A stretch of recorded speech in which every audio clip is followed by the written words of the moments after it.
Capital's continued to be very abundant, and it's put a lot of pressure on product, and it's the same across the country. So whether you're in Vancouver, Winnipeg, Edmonton, Toronto, there's a lot of capital chasing very limited product.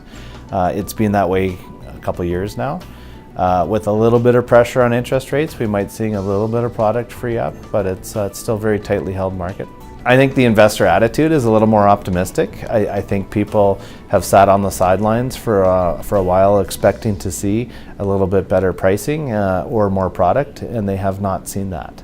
So I think it's created a situation where there's people that capital's just too much of a burden to not have it deployed, and they're in the market.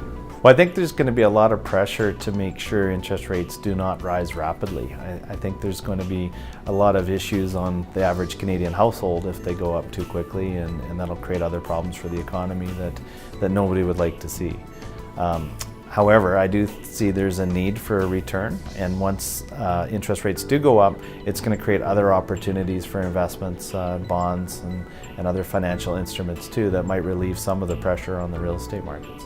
I think a more stable market of people buying and selling and being able to call product and replace it is always better for the market. I don't expect to see a significant increase in cap rates due to interest rates in the foreseeable future, as I don't think interest rates are going to shoot up that high.